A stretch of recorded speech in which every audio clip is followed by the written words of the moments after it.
Salut les amis, j'espère que ça va bien. Donc là, je suis avec le beau, le grand Louis Castel, qui est juste en face de moi dans son fauteuil molletonné. On est à Brest et on est le 3 mars 2022. Donc salut Louis, bienvenue à toi. Est-ce que tu pourrais commencer par nous parler de l'endroit dans lequel on se trouve? Alors, on se trouve dans mon espace de vie et de création. J'habite à Brest depuis octobre 2021, donc c'est assez récent.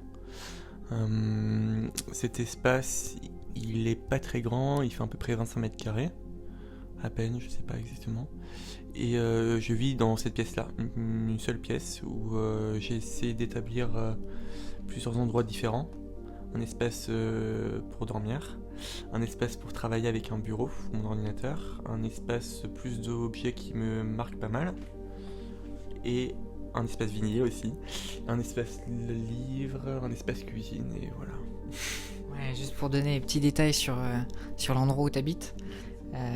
Pour vous visualiser, en fait, faut imaginer une pièce blanche avec très bien rangée, avec sur le côté une farandole en fait d'objets quoi, d'objets iconiques. On va avoir sur le mur une tortue, une peau de tigre, non? Du léopard. De léopard, pardon. On va avoir des statues égyptiennes, des pierres, des bougies, des étoiles de mer, du corail, des sculptures. Vraiment, il y a une farandole d'objets hyper symboliques. Comment tu te retrouves avec tout ça chez toi, Louis? En fait, c'est parce que j'étais, depuis que je suis petit, ma famille est un peu penchée sur tout ce qui est Chine, chinerie, etc., les week-ends, les brocantes, etc. Et j'ai toujours. C'est bizarre à dire, mais depuis que je suis petit, je vis un peu dans un musée, parce que mon père a fabriqué un peu son univers. Et du coup, je vais fabriquer aussi le mien vis-à-vis de un peu différemment. Et c'est des éléments qui me tiennent particulièrement à cœur pour différentes raisons, différents motifs. Et c'est important pour moi d'être entouré d'objets qui ont une histoire, parce que pour moi ils sont tous associés à d'autres. En fait, c'est pour ça que je les mets à côté de certains objets. Parce que pour moi ils se côtoient de par des passés différents, des touchés, des personnes qui les ont eus, qui les ont touchés, qui les ont ressentis aussi d'ailleurs. Voilà, donc il y a un rapport assez bizarre et je conçois un objet, comme chacun de ces objets comme unique et vivant, voilà, à part entière. Ouais. Ouais, est-ce que c'est comme si les commodes sur lesquelles tu mettais tous ces objets, c'était vraiment genre des espèces de petits mondes que tu créais, quoi, des petites galeries en fait, avec des objets qui te touchent et qui ont vraiment un rapport sentimental, quoi. Oui, alors en fait, après j'ai dû m'adapter à ce lieu-là aussi, Ouais. parce que dans ma tête j'aimerais les voir disposés aussi autrement, mais j'ai juste pas le choix parce que j'ai un petit espace, mais après je m'adapte par rapport à l'espace, Ouais. donc ce qui fait que je les accumule, on a tendance à les voir un peu accumulés, Ouais. un peu tous resserrés, mais ils ont quand même tous de l'espace, j'ai envie qu'ils respirent un peu tous, qu'ils soient un peu éparpillés à la fois. Et sinon, moi, je visualise de les établir dans différents endroits un jour, Ouais. et pas de la même façon, forcément. Ouais, Parce que oui. les lieux seraient différents et il y aura de nouveaux objets et que je vais dire, ah, ça correspond plus à ça, ça, ça, ça. Ouais. Ouais, moi, il y a un truc qui m'a marqué là quand je suis arrivé chez toi là il y a 2 jours. C'est vraiment genre t'arrives, t'es dans un appartement normal, tu franchis la porte et là genre tu tombes sur, je pense, je sais pas, au moins 20, 25, 30, 50 papillons dans tout l'entrée. Euh, Il y a un petit crocodile quoi, genre empaillé genre sur le sol et et quand on entre, enfin, des tortues, enfin, il y a vraiment des animaux partout sur les murs en fait. Et, et pourtant, c'est pas du tout glauque. Enfin, au niveau de l'énergie dans laquelle on se sent quand on entre, moi je me suis vraiment senti genre, accueilli comme dans une petite jungle bien sympa. Et comme si en fait là c'était pas avec des papillons morts que j'étais, mais vraiment avec de l'énergie et l'âme de tous ces petits papillons qui fait que ton chez toi est vivant quoi. Est-ce que genre tu conçois pareil ou est-ce que. Voilà, comment t'abordes ça toi? Alors déjà, je conçois pour beaucoup de personnes que ça puisse être un peu glauque. Par exemple, quand on entre chez moi, du coup, j'ai un petit espace, une sorte de petit sas, avant d'entrer dans ma pièce. Et cet espace-là, je l'ai voulu assez... pas immersif, mais un peu, voilà, qu'on rentre quand même dans cet espace avec des éléments qui pourraient préparer les personnes qui rentrent à mon espace. Ouais. Ce qui fait que, donc pour ça, le mot me va. Donc par exemple, j'ai un portrait qui est un peu marqué, Ouais. et tu m'as dit que tu trouvais ça un peu glauque, et à la fois pas tellement, je Ouais. crois, je sais plus. Moi, tu vois, c'est un portrait, pour le décrire, c'est une photographie, je dirais une très vieille photographie, un vieux tirage, d'une femme bretonne, donc il doit être début 20e, je pense, tout début 20e. Et c'est une femme, on sait pas vraiment si c'est une femme, d'ailleurs tu m'as demandé si c'était une femme, ou on sait pas d'ailleurs, enfin peu importe l'identité de cette personne. Elle a les yeux blancs, cette personne-là, elle a une bouche assez large, enfin c'est un visage pas normal en fait, c'est une personne qu'on pourrait catégoriser de moche aujourd'hui, enfin d'après les critères qu'on a établis aujourd'hui. Et pour moi, elle est différente. Et elle a sa place ici dans le sens où je l'ai vue, elle m'a marqué parce que c'est un visage que j'ai jamais vu, qui peut être un peu effrayant, un peu les yeux blancs aussi, mais je trouve qu'elle a un truc tellement différent à part que je me suis tout de suite...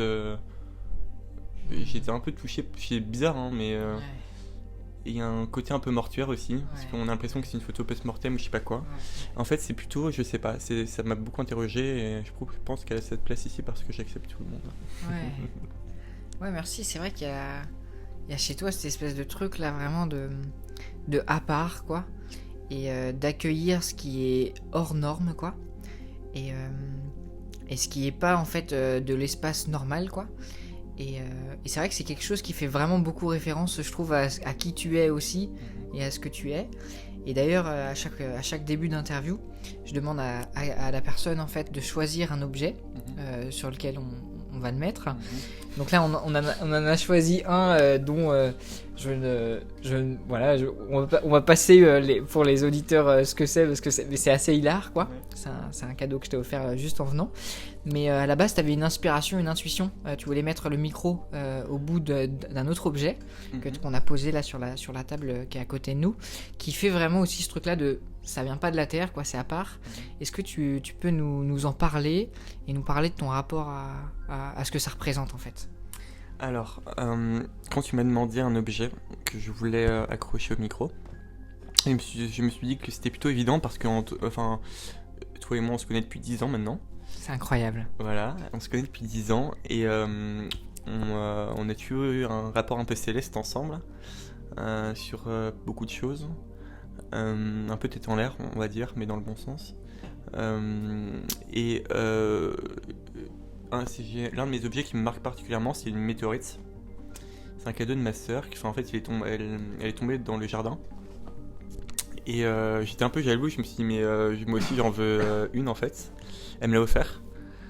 Et donc, du coup, pour moi, c'est un objet symbolique important parce que c'est le seul objet qui n'est pas terrestre en fait chez moi.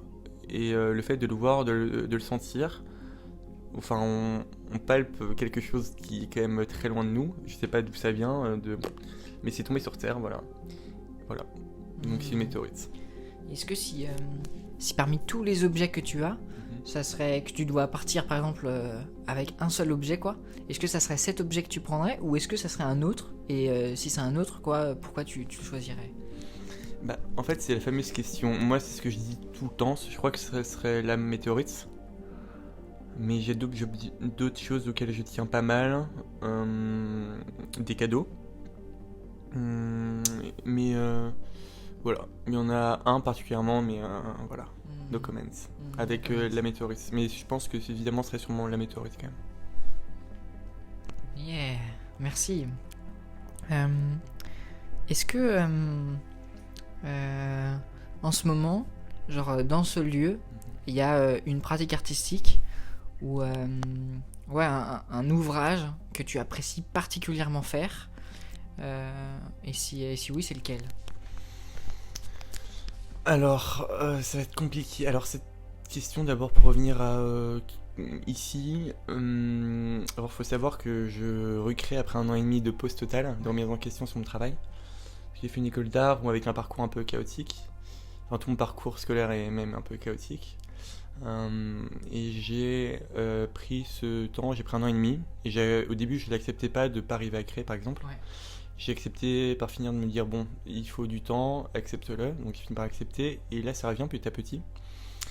Un processus commence à se créer, s'établir. Et je travaille du coup ici, dans cet espace. Et excuse-moi, l'autre question, c'était... C'est vraiment genre à quelle pratique artistique c'est ça. tu donnes le plus de temps en fait? Alors, en ce moment, ouais. je dirais que c'est la musique, le son. Après, je suis pas... c'est curieux parce que je suis issu d'une famille plutôt mélomane, de musiciens qui ont fait le conservatoire, etc. Moi, j'ai fait le conservatoire petit, mais au violoncelle, et enfin, j'étais nul, voilà. J'ai fait du solfège, des trucs un peu chiants. J'avais un mauvais souvenir vis-à-vis de ça. J'ai fait du chant aussi en conservatoire. Et j'ai mis ça un peu de côté. Et en fait, j'ai eu, via mon père, je crois, l'oreille musicale, et mes frangins l'ont aussi.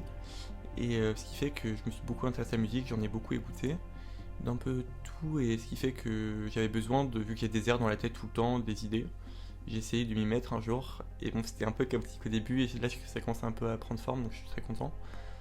Et en ce moment, je travaille pour un artiste que j'aime beaucoup, donc je suis très un peu flatté et honoré de ça. Quelqu'un qui s'appelle Kim Jani, que j'aime beaucoup.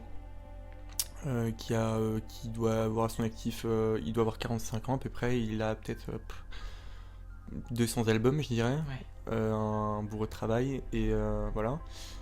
Et je fais un son pour lui, enfin on fait un son ensemble, et voilà. Mais en ce moment, je prépare aussi mon premier album, Ouais. un énorme étape pour moi parce que beaucoup de doutes, des questionnements, Ouais. voilà. Ouais. Donc ça dépend, mais plus couramment en ce moment, c'est plutôt la musique et je me remets à la peinture et Ouais. d'autres pratiques. Ouais. Ouais, est-ce qu'avec avec Kim Gianni, là, t'aurais une petite anecdote à nous partager Je dis ça parce que Tim me l'a partagé il y a pas longtemps, quelque chose d'un peu cocasse, quoi. Bah, non, mais en gros, je me suis amusé à faire une reprise d'une de ses chansons, enfin d'un groupe qui s'appelle Les Clopes. Il y a une chanson que j'avais écoutée, que j'ai découverte il y a très longtemps, qui m'a fait beaucoup rire parce que, c'est juste un peu hilarant. Ça s'appelle Je fume des clopes dans un blocos noir parce que je suis déprimé. Ça fait Je fume des clopes dans un blocos noir parce que je suis déprimé. Voilà. Et donc le clip, juste allez voir sur internet. Non. Parce qu'en fait, c'est juste Louis qui est avec des lunettes hyper badass avec sa pote Laura, je crois. Et genre, c'est un clip extraordinaire. Vraiment, je vous invite à aller sur internet pour le voir. Louis, peut-être tu peux donner le lien. Enfin, pas le lien, mais genre, qu'est-ce qu'on peut taper sur internet pour le regarder? Alors, je sais pas si j'ai très envie. Ok. J'en ai déjà dit un peu pas mal. D'accord.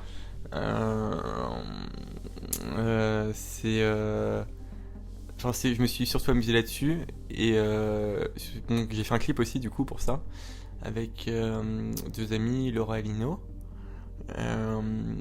performeuse, voilà, et danseuse. Et donc c'était ultra chouette et c'était une bonne expérience et du coup j'avais marqué à la fin à quand un feat et un peu pour rire et je sais pas pourquoi on a commencé un peu à parler et un jour je suis allé à Paris, je voulais le voir en concert avec une amie Laura et je rentre dans un bar à Paris qui m'a beaucoup marqué qui s'appelle le Pigalle Country Club que j'embrasse d'ailleurs. J'embrasse Lolo que j'avais découvert qui est le patron qui est adorable, bref. Et je rentre là-bas parce que Kim mixait. C'était la première fois que je l'ai rencontré alors qu'on avait un peu parlé. Et donc on a un peu parlé, enfin c'était hyper touchant. Et à un moment pendant la soirée il a passé ce son-là. Il est allé voir tout le monde en disant bah c'est lui qui l'a fait celui, donc je me suis foutu sur la table en panique. Enfin à la fois je trouve ça trop mignon et voilà donc j'étais ultra touché et ému. Et ce qui m'a fait le plus plaisir c'est que je me dire que je suis pas musicien et que ce son-là soit passé à Pigalle la nuit dans un bar et Pigalle la nuit c'est un truc important pour moi. Et Pigalle c'est un truc mythique aussi, beaucoup d'artistes que j'aime ont vécu un peu là-bas, ont traîné dans ce coin-là. Donc bref voilà, donc c'est une petite anecdote qui m'a pas touché. Complètement fou quoi. Ouais. Ouais, trop bien. Il y a un truc auquel aussi j'ai envie de revenir parce que ça me semble important. Et c'est un truc que je traverse, c'est que toutes les personnes en fait que je côtoie qui créent aussi, mais même en fait les gens qui créent pas, mais vraiment quand on crée dans notre rapport à notre pratique, c'est vraiment genre le truc du doute, quoi. Enfin, je pense que ça nous est tous arrivé d'être en train de faire un truc et de se dire oh là là, ou de pas finir. Enfin, il y a vraiment du doute. Quel rapport, toi, tu as au doute quand tu crées, genre? Est-ce que tu saurais mettre des mots dessus? Alors, je sais pas si je pourrais mettre des mots. Je dirais que le doute, ça fait 80%, non, peut-être 70-80% de mon temps, dans le sens où c'est compliqué. Je sais pas, je doute un peu du tout. Et au niveau de la confiance, le doute, c'est quand même nécessaire. Je pense que ça devrait être 50-50. Enfin, il faut que j'arrive à le faire, 50-50, dans le sens où si on doute trop, on arrête tout en fait. C'est qu'on se dit non, ça vaut pas le coup, et c'est pour ça qu'il faut le descendre à 50-50. Des fois, ça peut être j'ai 20% de doute, des fois j'ai 2% de doute, hein. Ouais. Ça dépend des moments. Et est-ce que toi, t'as des pistes, des choses que tu arrives à faire pour vraiment, sans violence, mais vraiment en douceur, quand tu es dans une phase où vraiment là tu doutes, quoi? C'est parce que t'as des conseils que toi tu mets en pratique qui te permettent de redescendre ce doute à 50%, quoi. C'est une grosse question. Ouais. Je sais pas si j'ai une réponse. En tout cas, généralement, faut un peu. Si on sent que c'est pas bon et qu'on persiste mais ça marche pas, faut s'en éloigner. Ok. Toi, la piste que tu as, c'est tu lâches le pinceau, tu lâches le clavier, tac, tu laisses et ensuite tu fais autre chose, quoi. Voilà, et après on revient dessus plus tard et on. Moi, je procède comme ça pour la musique parce que j'ai besoin, par exemple, pour la musique, j'écoute beaucoup ce que je fais. Ouais. Parce que je suis sensible à la musique répétitive, un peu tous ces mouvements-là qui me touchent pas mal. Et ce qui fait que j'ai besoin d'écouter à fond, même des micros extraits de ce que je fais pour que ça soit comme je veux exactement. Et même pour me rentrer un peu dans l'atmosphère. Des fois, le problème c'est qu'on rentre trop, je peux trop rentrer là-dedans, un peu dans ma bulle. Ce qui fait que j'ai plus les capacités d'avoir ce recul pour le décorer encore plus. Pas le décorer, mais le travailler et puis le créer encore plus. Parce que je peux être focalisé sur un truc un peu obsessionnel. Ce qui fait que la musique, avec même le casque, je travaille tout le temps au casque, je vis avec mon casque un peu tout le temps. Voilà. Et ce qui fait que des fois, il faut prendre de l'air et un son, je peux mettre une semaine, enfin 2 jours, une semaine, plus avant de revenir dessus parce que voilà. Ouais, trop bien. Moi, je suis éloigné de ta question. Non, c'est parfait. Et moi, j'attends avec impatience là ce premier album que tu vas nous faire. Louis, il y a une question aussi que je pose aussi à chaque personne qui sont invités dans mes entretiens. C'est la question du et si tout était possible, quel projet tu rêverais de faire, quelle chose t'aimerais faire ou créer ou habiter vraiment, genre si tout est possible dans le monde actuellement, quoi. Oula, ça c'est voilà. Tu peux prendre un petit temps là pour méditer. Ouais. Bah, je crois que déjà c'est une notion liée à l'espace. Même il y a un truc que j'aimerais venir de plus en plus là-dessus, c'est avoir le courage un peu la performance m'intrigue pas mal. Et j'ai un peu peur, comme beaucoup de personnes timides, parce que c'est quand même se montrer pour des choses en public. C'est surtout lié à des surprises généralement, les performances. Moi je rêve un peu de ça en ce moment. Non, je m'éloigne un peu.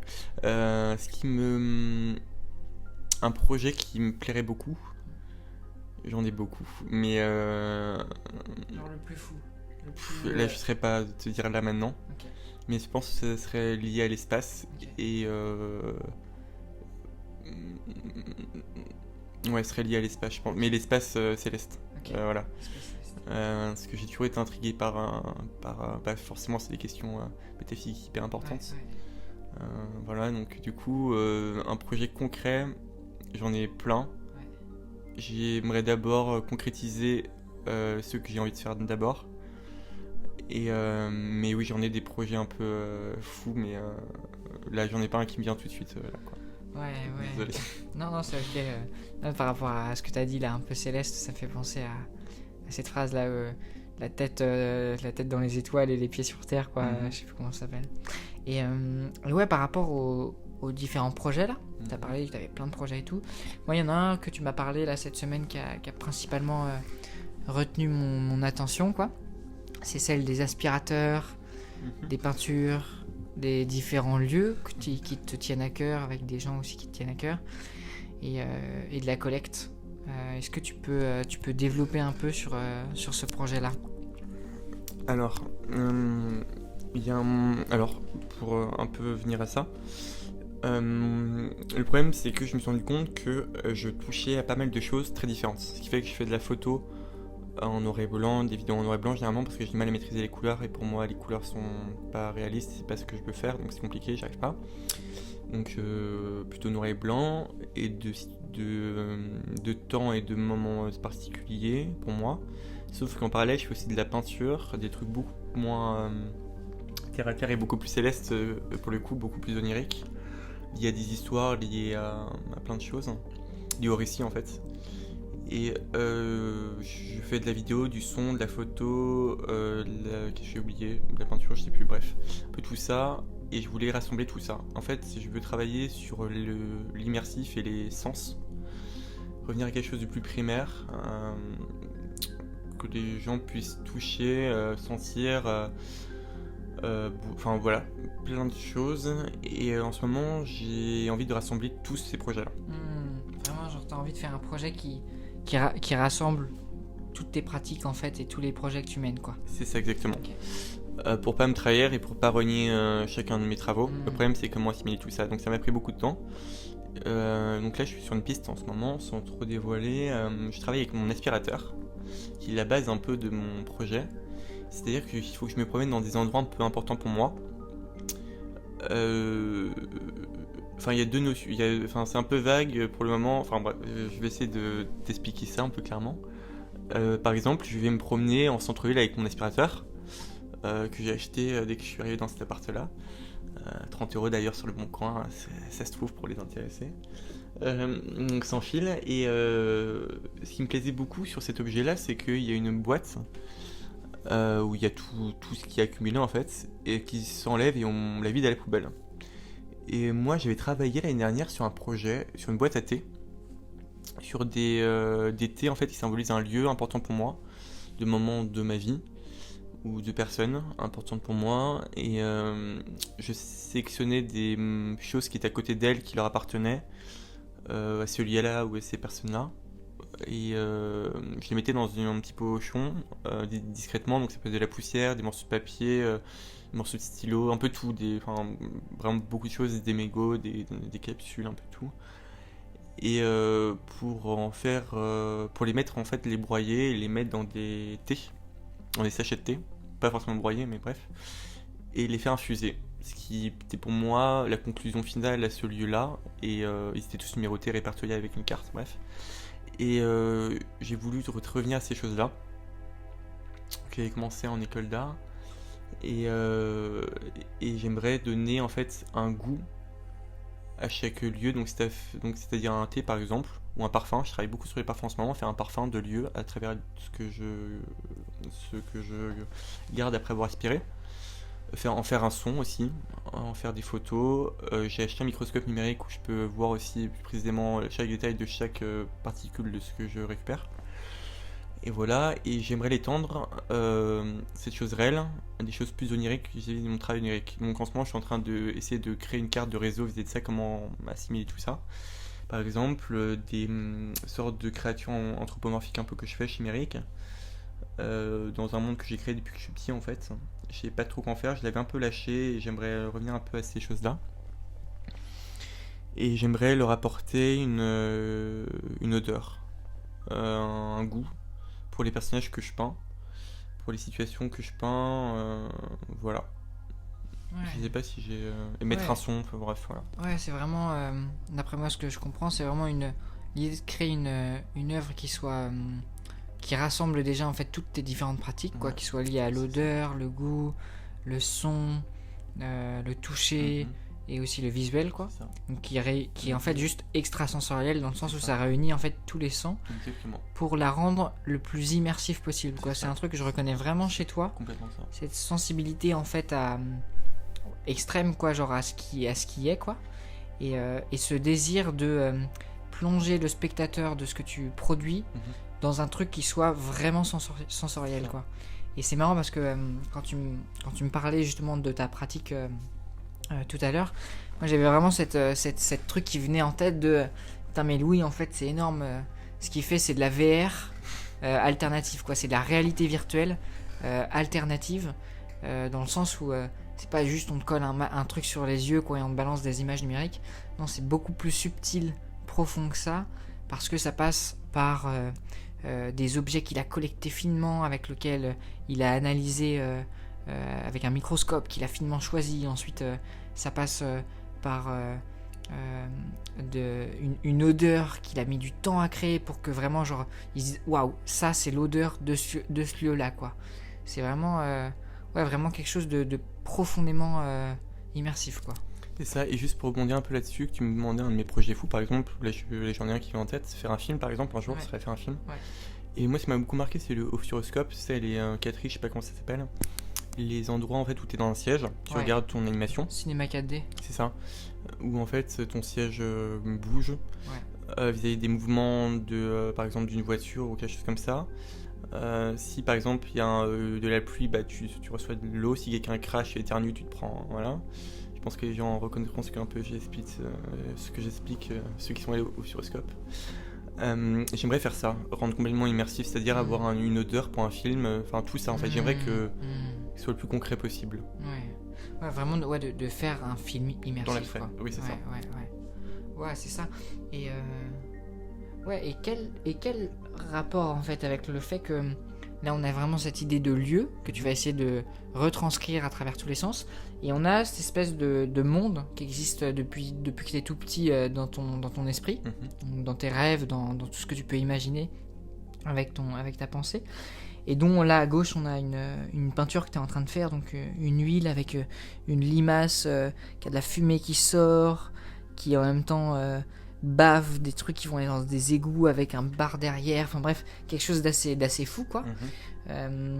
D'où elle sort cette limace, quoi. Alors ouais, non, tu as dit un truc. D'où sort cette limace et qu'est-ce qu'elle veut nous dire, quoi. Alors, quand je parlais du monde que je m'étais fait depuis que je suis petit, un peu, un monde un peu intérieur, un peu naïf, enfin, voilà, qui revient un peu à ce que je faisais un peu enfant. En fait, comme tous les enfants, j'ai toujours aimé, comme beaucoup de personnes, j'ai beaucoup aimé me raconter des histoires. Et je crois que ça a commencé comme ça a commencé depuis que je suis petit, parce que j'avais tendance à beaucoup mentir et inventer des supercheries à mes parents qui étaient complètement absurdes, et évidemment c'était évident que ça marchait pas. Genre, j'avais fait croire à une personne qui m'embêtait, qui s'appelait Caroline Givet, qui n'existait pas du tout.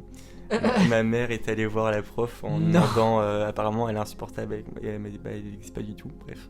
Donc en fait c'est des trucs comme ça, plein d'éléments comme ça. Et après ça a commencé en jouant en fait. Et c'est assez bizarre à dire, mais oui, la mort était une question un peu importante dans mon travail. Ouais, okay. C'est une question métaphysique, qu'est-ce qu'il y a après, est-ce qu'il y a un truc ou pas, qu'est-ce que c'est que la vie, voilà, enfin, c'est des choses complètement démentes qui sont hors de nous. Et donc tout ça pour dire que je voulais revenir, oui, quand j'étais petit, je jouais comme tous les enfants et je m'amusais. Mon jeu favori, c'était les enterrements. Je sais pas pourquoi. Faire des cercueils, faire des cérémonies, une sorte de rituel, un truc, je sais pas pourquoi. Je me suis intéressé après au rituel, ces choses-là. Et ensuite, que mon monde qui est arrivé avec plein d'éléments qui sont issus de plein de choses que je vois un peu dans ma vie. J'ai essayé en ce moment de le réadapter ce monde, enfin qui est lié à la nuit surtout, que lié à la nuit. C'est vrai que tu peins beaucoup sur du noir, quoi. Ouais, je suis obsédé par la nuit, c'est un endroit pour moi où je me sens comme beaucoup de personnes, plus libre, plus honnête avec moi-même, plus sincère en fait. C'est un état d'esprit. On n'est pas la même personne la nuit que le jour. C'est vrai qu'il y a un état d'intériorité. D'ailleurs là il commence à faire nuit, donc les choses se livrent un peu plus. Non mais voilà, il y a je pense qu'on n'est pas la même personne. Je suis pas la même personne le jour que la nuit. Et c'est très intéressant que tu fasses ce lien entre le jour et la nuit, dans le sens où il y a une phrase que tu m'as partagée hier soir qui réunit ces deux-là. Est-ce que tu pourrais nous la partager si tu t'en rappelles? Ouais, en fait c'est une phrase que j'avais vue, je crois, graffée sur un mur, quelque chose comme ça, qui m'avait fait beaucoup, qui m'a interpellé, mais il y a très longtemps.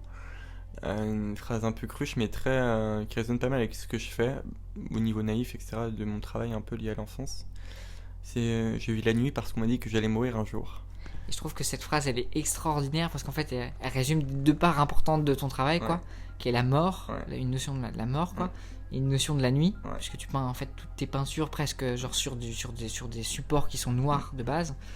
Et d'ailleurs, c'est très marrant parce que genre aujourd'hui, on avait prévu une petite escapade qu'on n'a pas fait pour des raisons de timing, quoi. Mais tu m'as demandé genre ouais Jules, est-ce que tu pourrais aller me filmer avec mon aspirateur? Et j'ai fait ouais, très bien, où est-ce que t'as envie qu'on aille? Et là tu m'as dit bah dans un j'ai oublié le nom, Cimetière. dans un cimetière. Et du coup c'est vrai qu'à chaque fois qu'on a passé aujourd'hui pour aller à un endroit, on passait par ce cimetière, et c'est vrai qu'il y a quelque chose de particulier avec les cimetières. T'en penses quoi, toi? Oui, tout à fait. Mais en fait, je me promenais dans les cimetières avec mon père quand j'étais petit. C'est bizarre, hein. Mais j'ai toujours vécu avec la mort et j'ai jamais eu peur de ça, en fait. C'est pas quelque chose qui me Ok, fait peur du tout. toi t'es Genre, ok avec le fait de Ah, mourir, quoi. complètement. Ah oui, ouais, mais clairement. Alors juste pour ceux qui nous écoutent, là il y a un sourire qui se dessine sur Louis qui a un visage radieux de ah oui non mais c'était tout à fait ok de mourir, quoi. Bah oui, parce il faut pas être naïf là-dessus. Enfin, en fait, on va tous mourir. Ouais, c'est vrai. Et on a de notre temps, enfin voilà, on fait ce qu'on veut, voilà. Et la mort, non, je trouve ça bah voilà. Après, il y a ce truc où j'ai toujours pourquoi on a créé des mausolées vis-à-vis de ces personnes-là, par exemple. Sont tous un peu différents, et tu vois les personnes plus riches, plus pauvres, c'est très intéressant. Et socialement, on se rend compte de beaucoup de choses dans un cimetière. Et puis il y a des parties un peu plus exclusives, enfin c'est assez curieux. Et voilà, donc puis voilà, se rappeler qu'on est mortel, le fameux carpe diem ou ces trucs-là, Ouais, voilà, ouais. c'est absolument cliché, c'est vrai, tu vois, il faut pas être naïf, et je comprends les personnes, tu vois, je connais des personnes dans mon entourage qui sont terrorisées par l'idée de mourir et de nous voir mourir, mais si tu l'acceptes pas, tu vas avoir du mal à vivre, je pense, tu vois. Tu vas avoir une existence névrosée. Ouais, c'est clair, hein. Et puis moi, il y a un truc qui m'a beaucoup touché aussi dans le bouddhisme, c'est les méditations sur la mort, où on se rend compte vraiment que quand on prend conscience, en fait, vraiment qu'on va mourir, comme tu as dit, on n'est pas naïf sur la notion de la mort, il y a comme une espèce d'énergie qui se dégage de nous, avec une espèce de joie de waouh, mais c'est maintenant la vie, en fait. Et le fait de savoir qu'on va mourir fait qu'en fait, on a envie d'être en vie, quoi. On a envie de faire quelque chose de sa vie, on a envie d'être... de faire quoi, juste pas de... Ouais, c'est ça, et c'est chouette, je trouve, de se rappeler de ça. Après ça dépend des... Enfin voilà. Mais la mort, pour moi, c'est quelque chose de normal. Toutes choses meurent, en fait. On vit, on meurt, et puis voilà. Après, il y a plein de spiritualités qui proposent... Enfin, qui proposent pas, mais qui suggèrent d'autres choses, d'autres alternatives, une vie, une réincarnation, des choses comme ça. Moi, je sais pas. J'en sais rien, parce que je le saurais pas tant que... Voilà, je suis mort. Mais c'est très intéressant. Donc il y a plein de choses. Par exemple, je me suis beaucoup intéressé aux EMI, les expériences de mort imminente. Bref, voilà, pour lier plus à des choses médicales. Donc voilà, c'est que des choses comme ça qui m'ont... Puis un jour, j'ai découvert 2 bouquins là que j'ai ici, qui sont La vie après la vie. J'ai découvert dans une poubelle au Mans, voilà, il y avait plein de livres et j'ai découvert ça. Et c'est comme ça que j'ai découvert les expériences de mort imminente. Et voilà, donc si ça intéresse certaines personnes, allez voir ce que c'est les EMI, c'est fascinant. Voilà. Trop marrant, mec, t'as découvert un livre sur la mort dans le cercueil des objets qui s'appelle symboliquement la poubelle. Non, mais très juste. Et ça me donne envie de te poser l'ultime question qui me permet de clore chaque échange, chaque débat. Et là, on peut voir une espèce de transition qu'on pourrait appeler de chatouiller du boule, pour employer une expression qui m'est propre, qui est le lien entre le fait de récupérer des aliments des supermarchés dans des poubelles. Et ma question, qui est la dernière, c'est si tu devais inventer un plat qui n'existe pas, quel nom tu lui donnerais? Un plat? Je sais pas pourquoi, là je pensais à hier, je crois. Ce sera, je pensais à ça pour une de mes pièces parce que j'aimerais faire une quiche de quiche. C'est-à-dire une quiche, comme une quiche quoi. Mais où il y a une quiche, il y a quelqu'un qui a quiché dedans, genre gerbé et vomi quoi. Ok. Donc une quiche de quiche, tu vois. Ok, donc j'ai pensé à ça hier, je sais pas pourquoi. Une quiche de gerbe quoi. C'est ça. Et comment comment tu cuisinerais ça toi? Oula, il y a plein de méthodes, hein. Il y en a qui ont tous leur propre méthode pour quicher, chacun la sienne. Ok. Voilà, moi la mienne, elle varie. Voilà. Ok. Mais en gros, genre, l'idée, ça serait de faire une pâte normale, j'imagine, beurre, farine, quoi, une pâte de quiche, quoi. et ensuite de gerber dedans, quoi, de vomir. Ou ce qui pourrait être encore plus drôle, c'est faire une quiche d'une quiche. Donc quicher la quiche qu'on vient de manger, tu vois. Waouh. Ou sinon, attends, sinon j'avais une idée, merde, je l'ai paumé, c'est pas grave. C'est l'entretien, je crois que ça me fait un peu peur d'avoir un micro à côté de moi. Mais c'est normal, hein. C'est mon problème après l'interage, bref. Mais en gros, voilà, une quiche de quiche.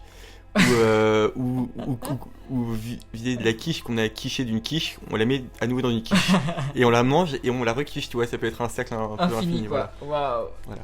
Eh bien, Louis, je te remercie. Habituellement, pour ceux qui écoutent tous les entretiens que je fais, je partage, je termine l'entretien en disant bon bah écoute, cher ami, avec la personne que j'entretiens, eh bien au plaisir de se retrouver autour de ton plat pour le déguster ensemble. Yes. Mais avec toi, Ouais. je me dis est-ce que j'ai vraiment envie de manger une quiche de quiche? Bah, en même temps, j'ai des très bons souvenirs de quiche de toi il y a quelques années. Ok, donc ça reste entre nous, mais c'est quand même sympa que Et j'ai ça même soit. des photos très belles de ça. Ok, bon, on vous tiendra au jus. En attendant, les amis et Louis, je vous remercie pour votre écoute et pour votre partage, Merci d'être venu aussi ici. avec joie. Et je nous dis à bientôt pour de nouvelles aventures. Merci.